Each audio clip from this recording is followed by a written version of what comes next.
砕かれる。るですね、重要性。ごめんなさい、のって書いて間違えました。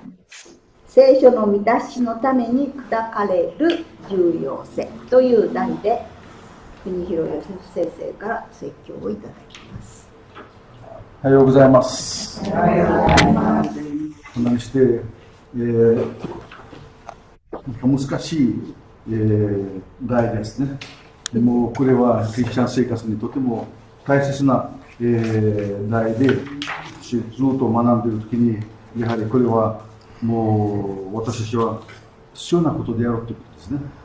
ずっとこの聖霊の、ね満たしに私は大切なことを、その尊さを私は、学んでますね。この初めから今年はね、灯火の火の壺に油を蓄えるためにっていうヨハネ伝の新東へのヨハネ福音書の4の7から14に書いてありますね。そしてイエス様がもうこの世界にこの地上に来るのはとても迫っているということですね。そして、そのためには教会はそのための備えをしないといけない。そしてその一つのとても大切な備えはその油を蓄えること。その油を蓄えることは聖霊に満たされることですね。そしてその聖霊に満たすためには一つの、一部分の、選択は砕かれることって書いてますね。だから聖霊の満たしのために砕かれる重要性というテーマで今日学びたいと思います。そしてこの砕かれるっていうのはやはりもうこのクリスチャン生活の一つのね、初めの、技でなくてね、もっとだんだん進んでいくとね、もっとクリスチャン生活にだんだん深めていく時に私たちがその経験を、経験に通って、そしてもっとね聖霊が私に宿ってください。もっとね聖霊が私の内にもう働く時には私は砕かれてないといけないとですね。今日はそのことを私は学びたいと思います。じゃあ祈る前、その始める前に祈りましょう。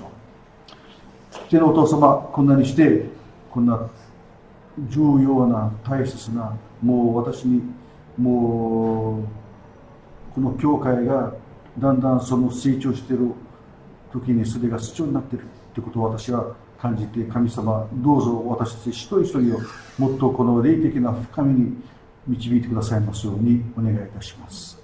どうぞこの御言葉を神様が用いてくださいますように、一切イエス様の皆によってお祈りをいたします。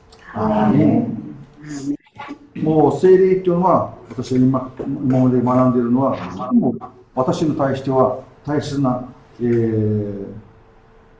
ことであります。それはクリスチャン生活には聖霊様が私に宿って私を導くということは必要なことでありますね。でも聖霊から満たされること、もう聖霊にいっぱいになること、それはもっと深みに行くっていうわけですね。それは進んだ、学びについてそれを学ぶ、それを行くってわけですね。じゃあクリスチャン生活の大学院そんなに言っていいでしょう、ね、でも本当にその段階に行くためには私たちは砕かれる必要があるというわけですね。そしてこの歴史を見るとね、この神様がどの民でも大きな技を行う前にその民は砕かれたその経験に通るというわけですね。いろいろこの聖書の、聖書にそんな歴史が書いてありますね。サムエル、前書の7の2から6はね、ピリシテ人がもうイスラエルをずっと攻撃してもう破壊しようとしてたと、ね、もうその時はもうイスラエルはピリシテ人にもう収められてたんですね。そしてその人たちがもう来て、もうイスラエルを攻撃しようとしたときに、サムエル、が立ってね、皆さん、私たちは神様に委ねましょう。私は武器もない、力もない、私は、兵隊もない、何もない。ただ、神様にすがるしかないんですってね。だから私たちはもう砕かれて罪を告白し、そして私たちはもう神様を、にもう助けてくださいって頼みましょうって言った時にね、その人たちはみんなね、もう服を変えて、ボロボロなこのきれい布で、そして灰の上に、膝向き、もう断食して、もう泣きながら、もう神様を求めているときに、神様はその祈りを聞いてくださって、そしてそのピリシテ人を全部破壊してしまったんですね。神様の力でありました。ヨナの3の3から10は、このヨナはあんまり宣教師でなかったんですね。そしてあそこに行きたくなかったんだけれどね、神様が行きなさいしてね、行かなくて他の方向に来てね、そして神様はその大きな魚を送って、魚が彼を飲み込んで3日目にも出されてね、そしてあなたもう一回行きなさいしたらね、もう震えてね、ヨナはニリベに行って、今から40日したら神様はこの、ニリベをもう破壊します。もうこのニリベをもう神様がもう大変な罰しますって言ったらね、みんなこの王様はびっくりして、そんなことが起こるんですかってね、じゃあ皆さん、この私たちもみんな男も女も子供も、もう年取ってる人も若い人も動物までみんなね、もう断食して、もう服を変えて、ね、そして私祈りましょうってね、そして神様が聞いてくださるかもしれませんってね、もう砕かれて祈りましょうってね、そしてその人たちはそんなに祈っている時に神様が、じゃああなた方は私はもう罰しませんってね、そしてその技を神様が行わなかったんですね。使徒行伝の1の12と10から14は120人がその場所に残ってもう10日ぐらい祈っている時にね、神様は聖霊をそこに、送ってくださったんですね。もうとても大きな技だったんですね。でもそこの聖書には書いてありませんけど、きっとこの人たちは砕かれて、もう神様は私の罪を許してください、どうぞ私たちを清めてくださいって言ってね、そうして、祈ったと思います。そうするとその人たちはもう聖霊から満たされたんですね。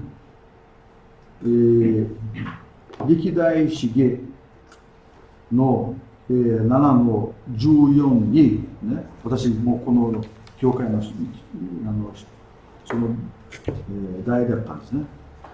もし私の名をもって呼ばれている私の民がひざまずいて祈り、私の顔を求め、悪の道を捨てて立ち返るなら、私は天から耳を傾け、罪を許し、彼らの大地を癒すって書いてます。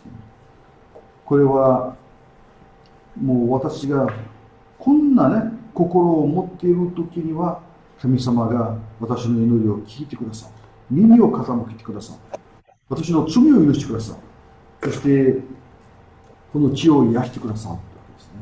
もういろいろもう間違ったこと、私のもう嫌なことが私の、生涯、私の家族を、私のこのね、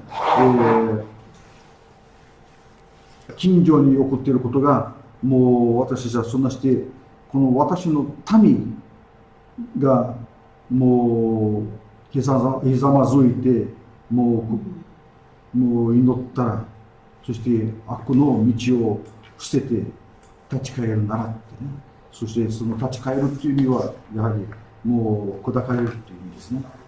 そうすると神様が大きな技を行ってくださいますって書いてますね。だからこの神様の大きな技とね、その民のね、その状態は、一つの状態は砕かれることですね。祈って砕かれること。だから砕かれるという意味は、私はへりくだるということですね。もう悲しみを、悲しんで、そしてもう悔い改めること。そして神様、どうぞ私の罪を許してください。もうそのなんて言ったらいいかな、私はこんな悪い罪を犯してないけれどね、こんな乱れたもう大変な罪を犯してないので、どうしてこんなにしないといけないんでしょうかってね。やはり神様の前に行くときにはね、イザヤ書の6、皆さんご存知のようにね、もうイザヤはもうとても優れた人物でありました。でも神様の施設、そのね、そこに入ったら、まあ私はこんな汚れたものであります。私は汚れた、人たちと私は、歩んでいます。そんなに汚れたことを彼は、分かったんですね。それと同時に神様に近づくと、私は本当にこの、世界、私が歩んでいる、私が小さなことをあんまりね、それ気にしてなかったものが、本当にこれがもう神様に対して罪であるということが分かるんですね。そして私は制限を、認めることですね。そして神様には決してね、抵抗の、スピリットね、傲慢やそんなことになって神様の、臨在に入ることができないんですね。私は砕かれた心で神様のところに入らないといけないわけですね。そしてこのニネベの人たちはね、もうこの自分の服を取って、もう古いこのサックに入ってね、この灰の上に膝ざむずいて断食して、神様どうぞ助けてください。私たちはもうこんな大変な罪を犯しました。もう私たちはもう本当にこの道から離れたいです。神様どうぞ、私を、恵んでくださいって祈った時に神様が聞いてくださったんですね。だからこの私が思うのは、神様は必ずね、この教会に対して大きな技をなされたいと私は信じています、ね。そしてもうこの教会を用いて、もういろいろな人たちがもう救われると思いますけれどもね、神様はそれをする前にもう私はもっとね深めないといけないということですね。そして一つの、段階は砕かれることですね。このヨエル書の2にね、この第一の聖句ですね。シオンで角笛を吹き、我が聖なる山で時の声を上げよう。この国に住む者は皆おのおのけ主の日が来る、主の日が近づくって書いてますね。だからシオンで角笛を吹き、我が聖なる山で、時の声って言ったらね、皆さんご存知ですか、その言葉。時の声って言ったらね、私言ったらね、これは悲しい、もうあなたは悲しむ声を出しなさいって書いてあるんですね。それを上げなさい。この国に住む者は皆おののけ、主の日が来る、主の日が近づくって書いてますね。今は現在はもう本当にもう神様の、いらっしゃる日がとても迫っています、ね。だからその、ことを私考えると、今が私がもうそれを行わないといけないということですね。ここに書いてるのは、主は言われた。今こそ心から私に立ち返れ、断食し、泣き悲しんで、衣を裂くのではなく、お前たちの心を引き裂けと言いますね。もう私の心が本当にもう砕かれないといけないということですね。あなたたちの神、主に立ち返り、主は恵みに満ち、憐れみに深く、忍耐強く、慈しみに富、下した技の意を封入られるからだと言ってますね。これが私のなす選択ですね。私たちはもう本当に神様を求める、そして謙遜な心で悔い改めた、そしてもう砕かれた心であなた方は私を求めなさいって言ってますね。だから今こんなね、世界はこの世界の状況はもう大変な世界になっています。そして私たちももっと神様の恵みが必要になっているということを、認識することができますね。どうして私はもっと力がないんでしょうか、ね、どうして私は祈ってもまだはっきり神様が聞いてくださらないんでしょうか、ね、どうして神様は私の家族を救われないんでしょうかって言ったらね、もう今私はそれをねもっと深めて、神様、私は今謙遜で、私は砕かれて、私はもっと神様を求めたいですってね祈るときに、それが私の選択であるということですね。謙遜になってね、神様は私はもう本当に何も神様に対して価値のあるものではありません。私は汚れたものであります。私はもう本当にもう罪深い人間でありますってね。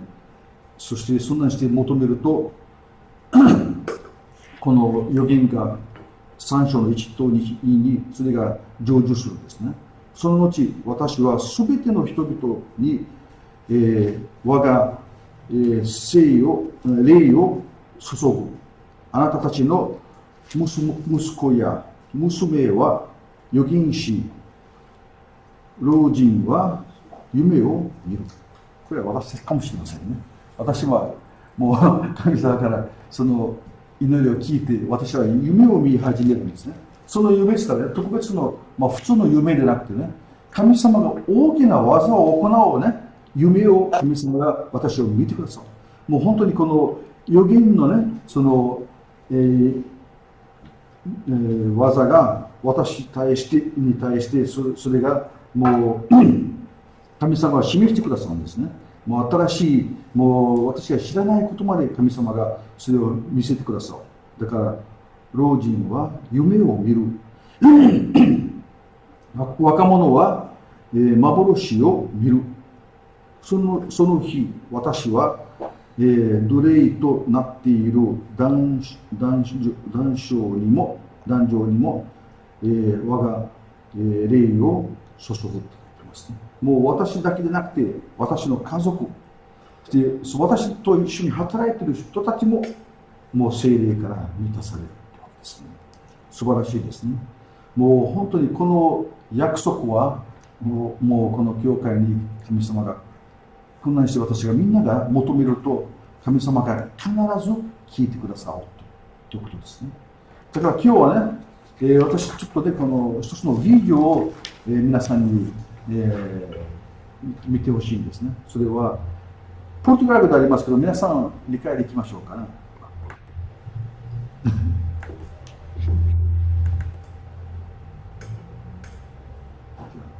これはね、カナダの一番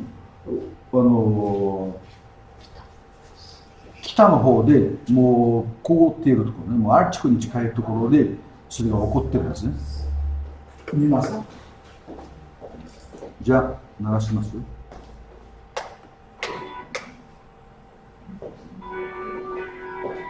Ele faz reinar a paz nas alturas celestes. Acaso tem número os seus exércitos? E sobre quem não se levanta a sua luz?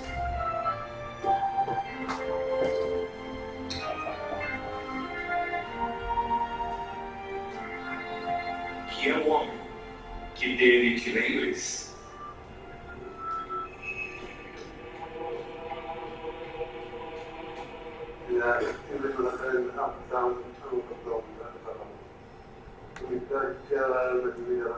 Isso aconteceu há muito tempo atrás e não foi escrito. Meu avô me contou isso debaixo das estrelas. O nome dele era Anguatismo. Era o líder espiritual do nosso plano. Ele ajudou o nosso povo a formar seus pensamentos.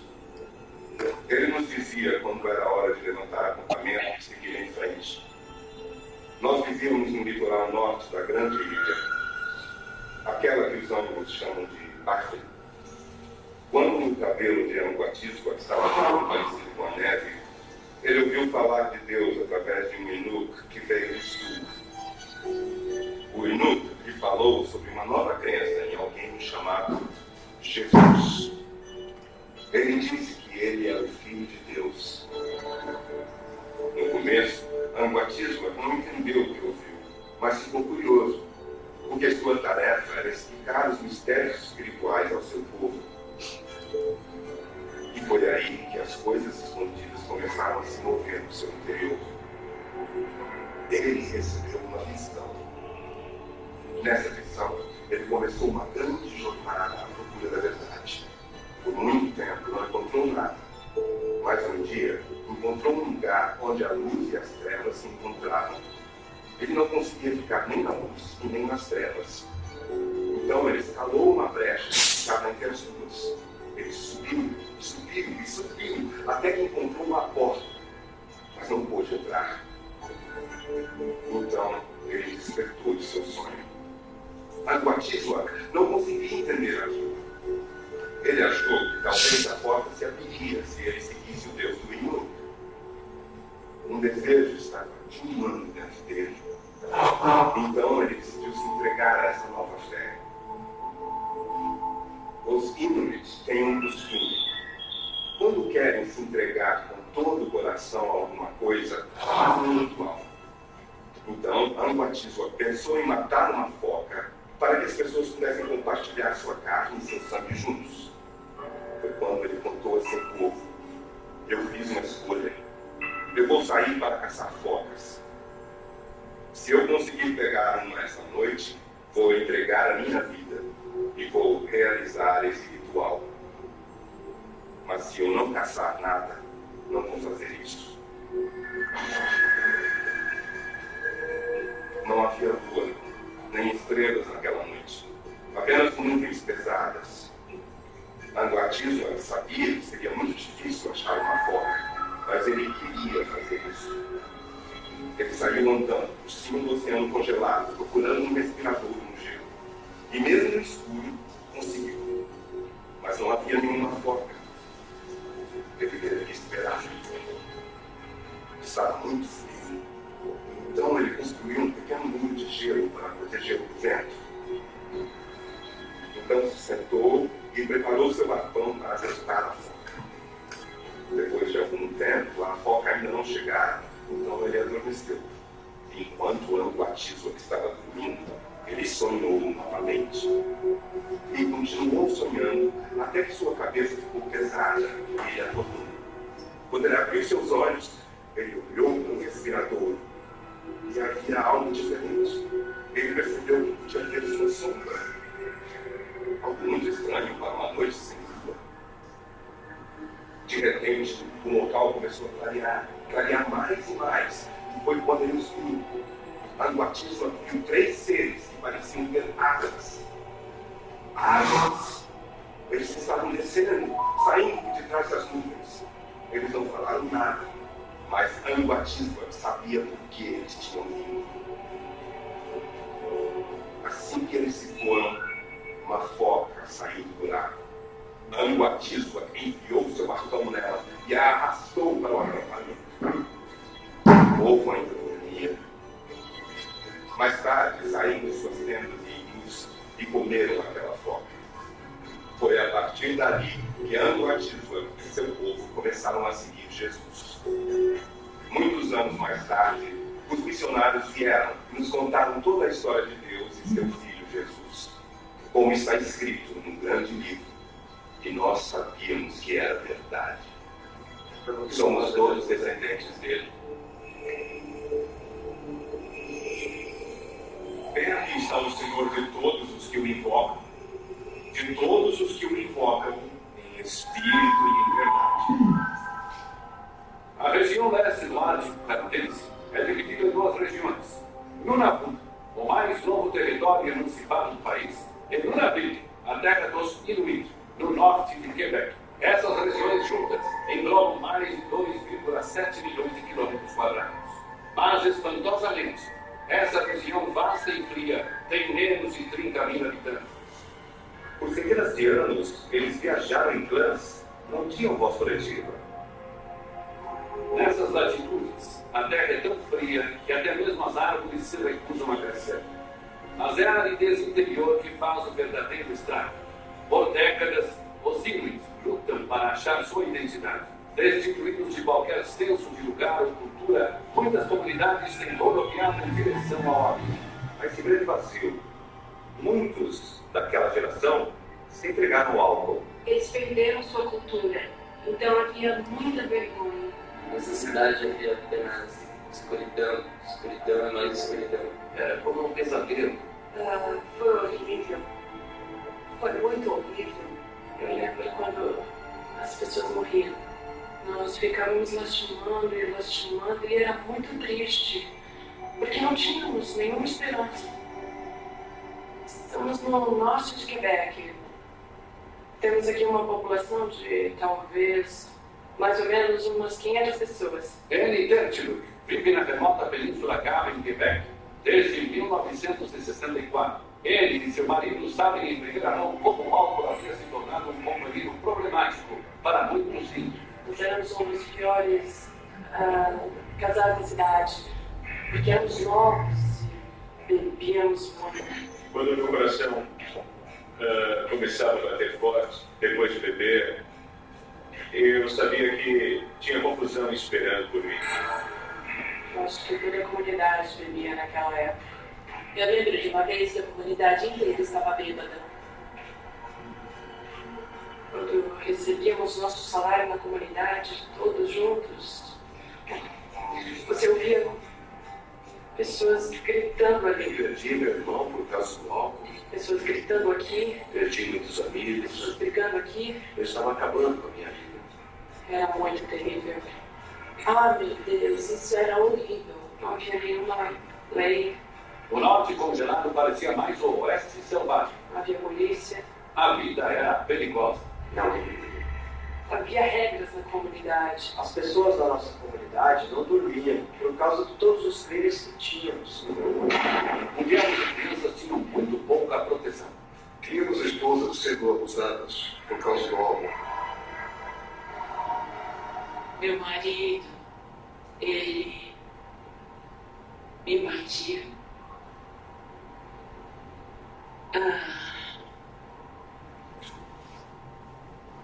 Foi muito difícil aquela época. Como muitas mulheres Inuit, Eyuka Piladuk tinha que conciliar seus relacionamentos com as tarefas de sobrevivência no Ártico. Não tem sido nada fácil. Eu me tornei cristã quando ele estava casando. E ele me bateu por causa disso. Ataques sexuais eram uma outra consequência da sempre presente bebida. A filha de Eyuka, Alice, lembra-se do medo que perseguia todas as mulheres jovens. Nós tínhamos que nos proteger de abusos sexuais. Quando eu era jovem, eu fui estuprada. O cara estava bêbado. Depois daquilo, eu fiquei com vergonha. Não gostava de homem. Foi horrível. Minha vida era horrível. As feridas eram profundas e frequentemente reabertas.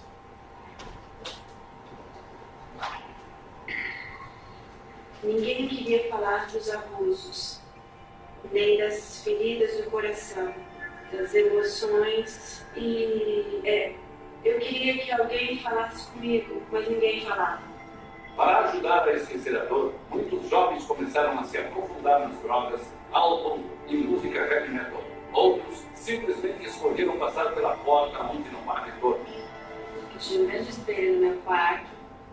desenhava demônios. Eu tinha uma irmã e ela tinha 22 quando ela se matou. Ela se enforcou. No lado da Baía de Hudson, no Ártico de Quebec, a comunidade de Vanuatu, ou Piorie, como os habitantes a chamam, tem sua própria história para contar.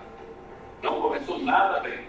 No verão de 1991, as condições desse isolado posto avançado eram tão graves que a equipe de televisão da CDC voou até lá para investigar. As descobertas perturbantes que eles fizeram foram ao ar em setembro daquele ano, no Jornal Nacional do Canadá. Alguma coisa está acontecendo em Vanuatu.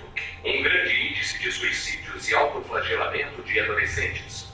A história, chamada de Verão Mortal, foi exibida por quase 17 minutos. O 8º suicídio de um adolescente no ano é uma estatística horripilante. Mais de 20 vezes a média canadense. Harry Dulugak, mais de 5. A primeira coisa que vem à mente é: ah, não. O que podemos fazer? Por quê? Por quê? Eu estava aqui e presenciei todo o horror que foi sentido e expresso naquela época. E do lado de fora do fliperama, toda manhã, as drogas preferidas da turma, solventes e lubrificantes. Tínhamos uma epidemia enorme de suicídio de jovens. As certidões de óbito registravam friamente o saldo mortal do ano horrível que eles tiveram. Parecia que tínhamos um suicídio a cada mês. E aí nos demos conta, muitas de nossas crianças estavam sendo sexualmente abusadas. Todas as famílias estavam passando por isso. Era uma escuridão total naquela época. E a situação em Piorie não era muito diferente de qualquer outra comunidade do norte.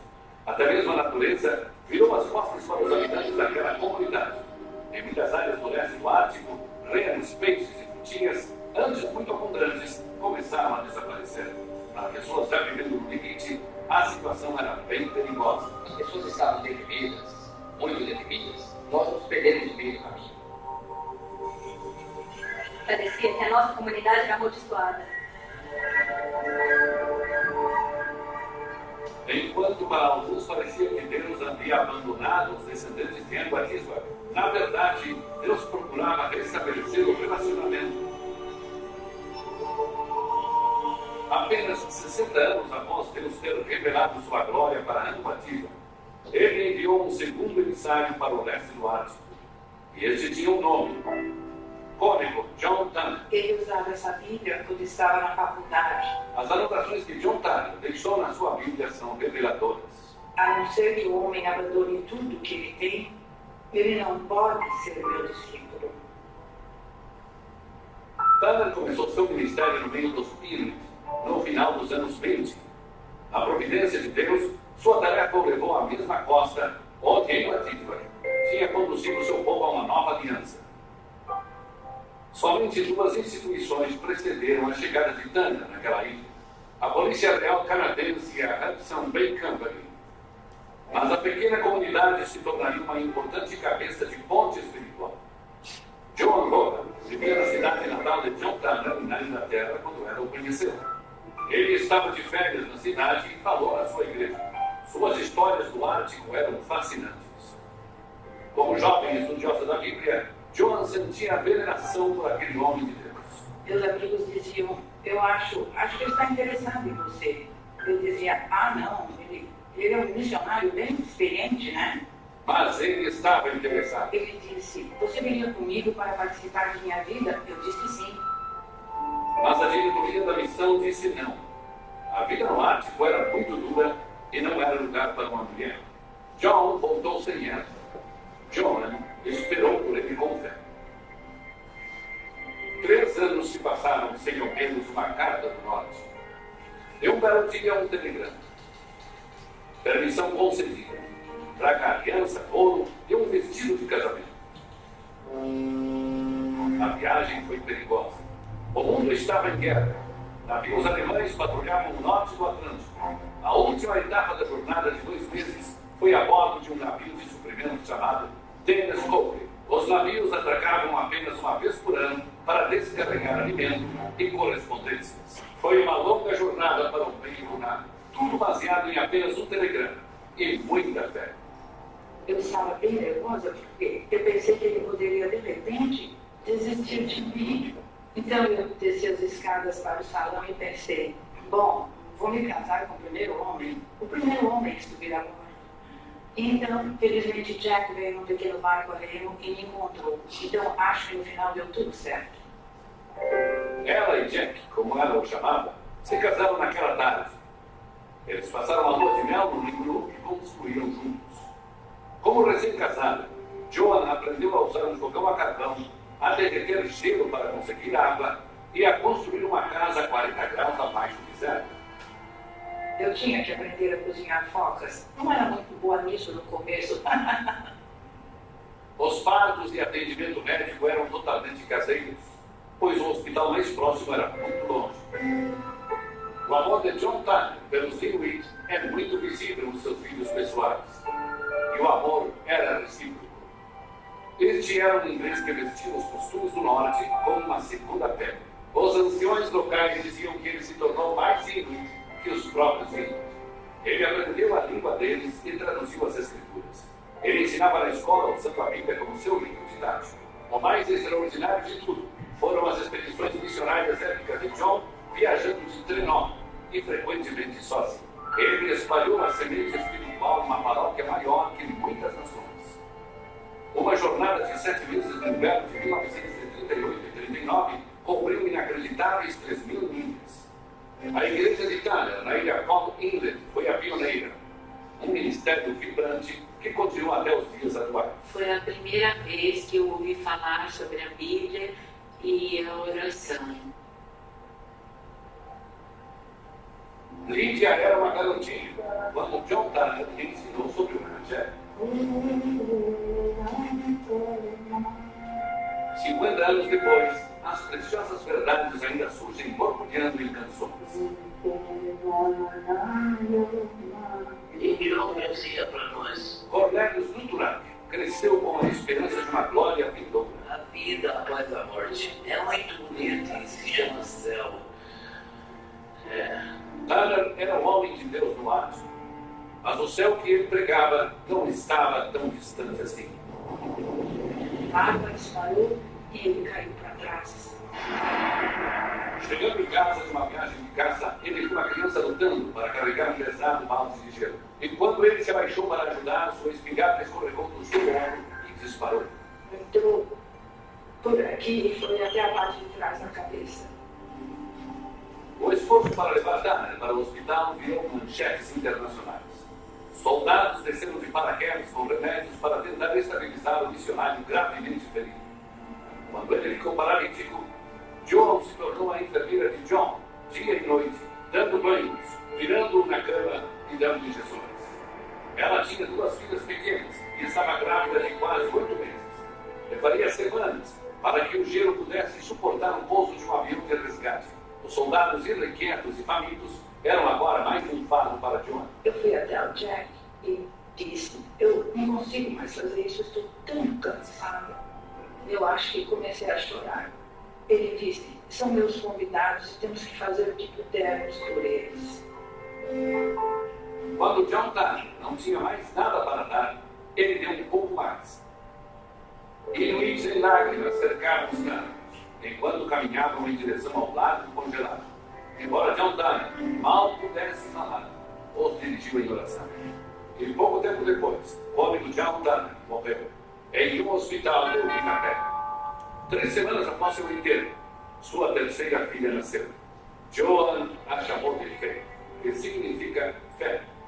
Eu achei a Bíblia do meu pai na estante da minha mãe outro dia. Mesmo que Faith nunca tenha conhecido seu pai, ele não era muito estranho para Eu ela. estava olhando e acabei achando essas palavras escritas na parte de trás. Eu decidi que não buscaria me apropriar de nada, apenas de Deus. Comecei a viver uma vida de felicidade e santidade, mas a partir daquele dia, tenho me contentado em viver sozinha com Deus. E pude perceber como era o coração do meu pai, sempre indo atrás daquilo que Deus havia falado com ele. John Tanner morreu muito antes de ir para o Ártico. Ele sabia que se o grão de trigo não cair na terra e morrer, permanece ele só, mas se morrer, produz muitas sementes. Esta era a sua visão. Johanna tinha essa visão também. Eu tive uma visão uma vez com pessoas jovens vindo para as ruas, cantando hinos e tal. Era uma visão, mas acontecerá um dia. Se tornará realidade. Como muitos da comunidade da Bahia Piovim, James Arriac se vê como descendente espiritual de Anguatisma e um discípulo espiritual de John Taylor. A palavra de Deus foi plantada nos nossos pais e nossos pais, pela semente plantada, deram fruto. Em fevereiro de 1996, algo aconteceu. Em toda a comunidade Mount England, pequenos grupos de intercessores estavam bombardeando o céu, orando por avivamento. A inspiração para esse mover vinha de dois homens, com grandes corações e joelhos gastos. O evangelista Duarte com Billy Arnacuk e o pastor local Moses Kaya. As pessoas sentiram convicção de pecado e vieram ao Senhor em grande número. E ficaram tão convictas que sentiram que tinham que limpar suas casas. As estradinhas de terra que levavam à velha igreja de John Taylor ficaram repentinamente congestionadas com pessoas desesperadas da cidade. Parecia que de repente todos queriam se livrar de suas drogas ilícitas, pornografia e música heavy metal. Estava ouvindo como uma enchente. Tinha uma grande lata de lixo bem na frente do altar. Todas as noites eles vinham e enchiam aquela lata. Todas as noites levavam para o depósito e queimavam. Após 5 noites, o depósito da cidade ficou cheio. Quando os líderes da comunidade pensaram em incinerar os itens que sobraram, receberam encorajamento de uma fonte improvável, a Polícia Real Montada Canadense. Fizeram uma fogueira, mais ou menos ali. Onde está aquele iceberg? Os policiais até providenciaram suporte logístico. Disseram, nós até podemos arranjar a gasolina para queimar o lixo. Quase toda a comunidade veio assistir à fogueira.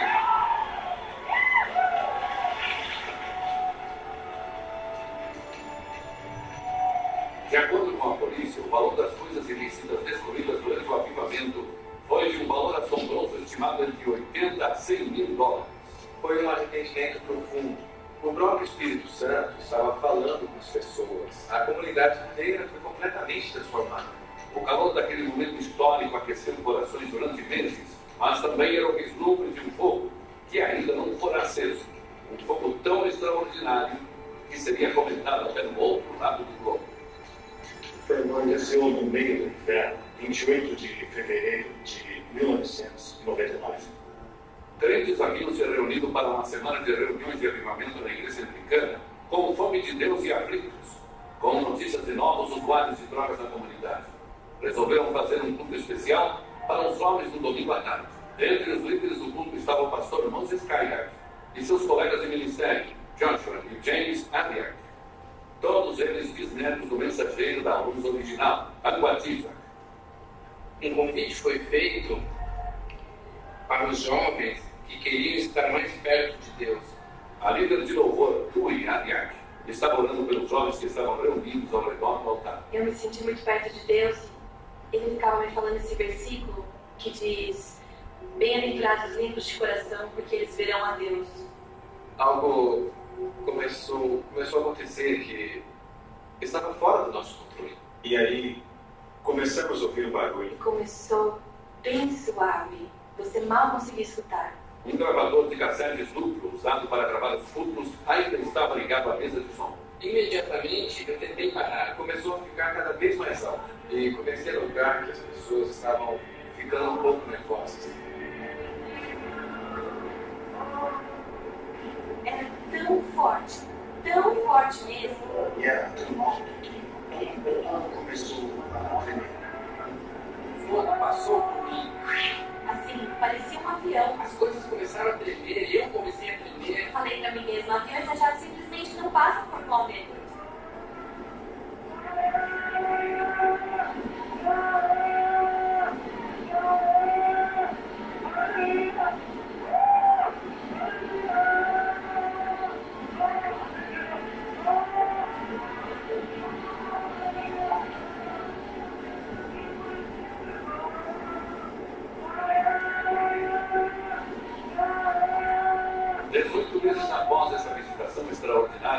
Era evidente que aquele momento ainda continha muito poder.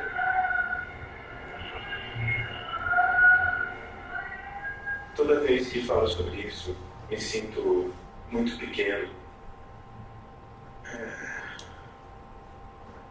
Pensando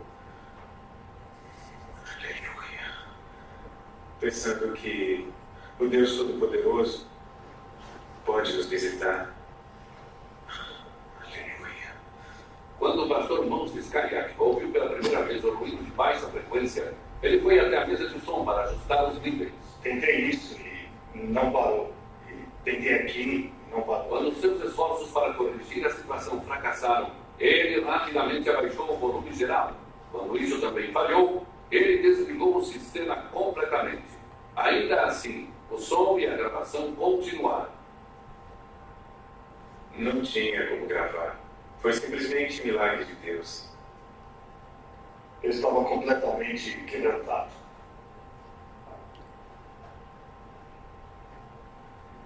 Ao ponto de querer continuar diante de Deus, ajoelhando e orando, para Deus limpar o meu coração.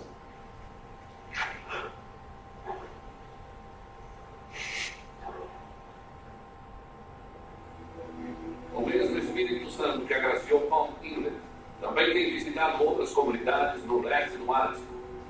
Um deles, o vilarejo Alpaluk, é situado na Baía de Ungava, a noroeste de Quebec.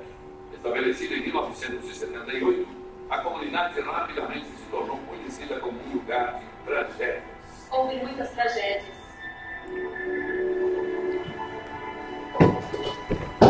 Essa pessoa se suicidou. Ele tinha mais ou menos 17 anos. Outra pessoa, uma menina, 19 anos, que também cometeu suicídio. O que fizemos foi orar por nossa comunidade. Nós quebramos a maldição na nossa comunidade. Os resultados foram imediatos e tangíveis. Eu vejo que nossa comunidade mudou bastante. Eu percebo que desde que começamos a orar naquela época, fomos libertos. Estamos felizes agora. A professora Meg Patak é uma testemunha dinâmica e não perde uma oportunidade de falar do amor de Cristo. Como eu sou uma cristã, eu sempre quero compartilhar o que está no meu coração com as crianças. Eu sempre pergunto, vocês têm o Salvador no seu coração? A influência do Evangelho nas salas de aula de Alpaluk é penetrante e poderosa. Vamos fazer agora a oração do Pai Nosso para começar nossa manhã. Serviços é uma professora secular contratada no sul do Canadá. Eu acho que a maioria das crianças aqui são bem religiosas. De acordo com o Meg, essa é uma visão incorreta. Todos eles são salvos. Todos eles nasceram de novo. Isso é 40% da população de Alpaluk e representa todo o seu futuro. As coisas também estão melhorando em Piovi. Residente do vilarejo há muito tempo, o pastor local, Elias Salualuk, é uma testemunha alegre desta mudança. Em 1996, esta comunidade foi verdadeiramente avivada pelo Senhor, toda a comunidade. Foi tremendo. Mais uma vez, uma chave importante para isso foi oração fervorosa e unida. Ter um coração aberto para Deus não precisou de mais nada. E então veio derramar do Espírito Santo na comunidade. E os lamentos nas igrejas.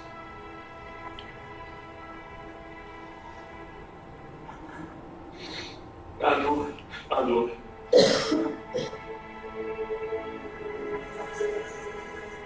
Os gemidos subiram como incenso diante de Deus. E os céus se abriram. E estávamos vendo resultados. Muitos resultados. Bons resultados. A taxa de suicídio está em grande declínio. Na verdade, crimes em todos os níveis. Nós temos um Deus que perdoa, um Deus todo-poderoso, e famílias que têm sido curadas nesses últimos 7 anos. Tem sido maravilhoso o mover de Deus em nossa comunidade. Embora sejamos tentados a parar de celebrar a obra de Deus em Piovi e Alpaluk, a história não termina aqui. E é maravilhoso ver como Deus está movendo. Não apenas em Piovi, mas as nossas comunidades. transformados. Desde que as pessoas começaram a ser salvas, é outra história. E a igreja está limpa por causa de Jesus. Veja, Deus está salvando essas pessoas que pensamos que nunca seriam transformadas. Eu me encontrei. Deus é maravilhoso. Eu realmente me encontrei. Ele é tremendo. Corações e relacionamentos foram restaurados. Eu vi homens se levantarem e se arrependerem publicamente. Eu abusei dos meus filhos e abusei de minha esposa. Meu marido agora me ajuda. E a vida dele realmente mudou. Muitos foram curados daquelas feridas, especialmente mulheres. Deus está usando-as hoje. Deus está simplesmente mudando as comunidades. Jesus é a resposta para todos esses problemas. Comunidades inteiras, é maravilhoso. Nem todas as comunidades do Ático estão no mesmo nível, mas não há uma comunidade que sequer onde nada está acontecendo. Tudo mudou muito, tudo mudou completamente. Está se espalhando por todo lugar. O fogo, o Senhor está espalhando. Você pode visitar qualquer comunidade, pode contar a mesma história. Qualquer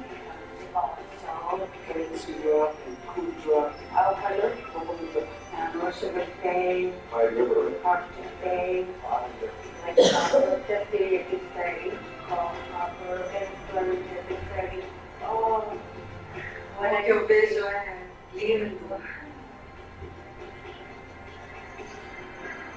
O evangelho também começou a infiltrar a arena política. De acordo com o missionário veterano do Ártico, Roger Armbruster, Deus está levantando uma nova geração de líderes nativos que não são tímidos em declarar o senhorio de Cristo. Esse bastão é feito com o chifre de uma baleia na Europa. Esse é o símbolo da autoridade da Assembleia Legislativa de Nunavut, que é levado para lá todas as vezes que se reúnem para assuntos oficiais. Está escrito no papel que fica dentro desse bastão a oração do Pai Nosso. Venha a nós o teu reino, seja feita a tua vontade, assim na terra como nos céus. Eu conheço alguns prefeitos que deixam os seus gabinetes à disposição 2 vezes por semana para reuniões de oração. Ele sabe que sem Deus, essa reunião não será nada bom. Então, Deus é sempre fluido em tudo. A Bíblia diz que quando o justo governa, o povo se alegra. Deus ainda abençoou o solo daquele lugar. O lugar está começando a produzir e se tornando produtivo mesmo. 20 anos atrás não tínhamos renas e desde setembro eles estão mudando para cá.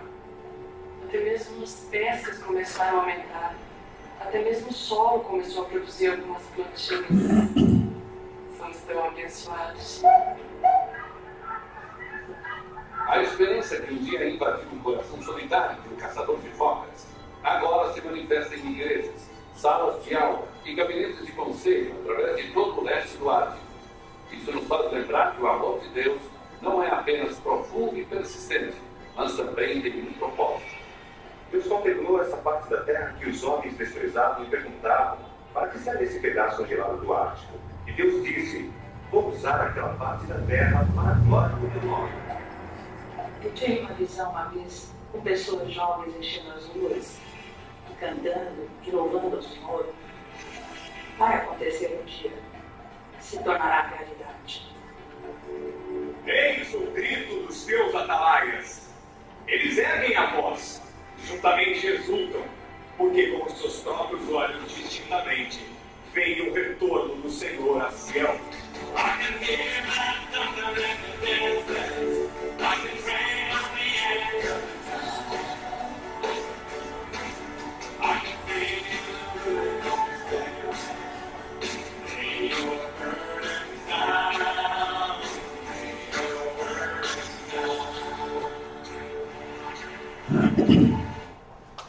素晴らしいですね。これが神様の技であるということですね。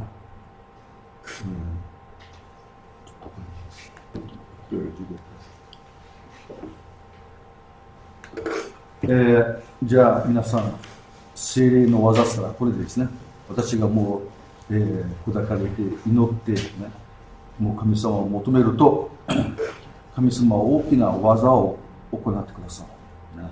そして私だけでなくて、私の家族、私の、近所の人たち、友情、もう神様が全部変えてくださる。そして私の力ではない、聖霊の力である。だからなぜ聖霊を求めることは大切でしょうかと言ったらね、やはりもう聖霊はもう奇跡を行う、ね、私が思うことができないことが起こるんですね。そして私が求めると神様がちゃんと聞いてくださるんですね。まあ皆さん、この教会にもこの奇跡が起こるということを私は信じます、ね。祈りましょう。じゃあ祈って終わりました。天のお父様、こんなにしてこの歴史を見ると素晴らしい、聖霊の技がいろいろあちこち起こっているということを私は、聞きます。そしてどうぞこの教会にも神様望んでください。この私はもう小さい、もうあんまり力もない教会でありますけれども、聖霊がここに望むともう神様、多くの人たちが救われるということを私信じます。この日本人、この他の人たちも、この影響によって救われるように、どうぞ我々一人一人を用いてくださいますようにお願いいたします。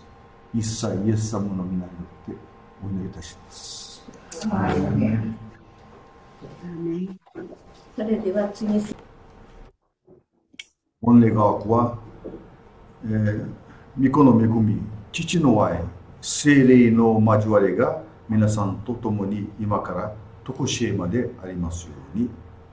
アーメン。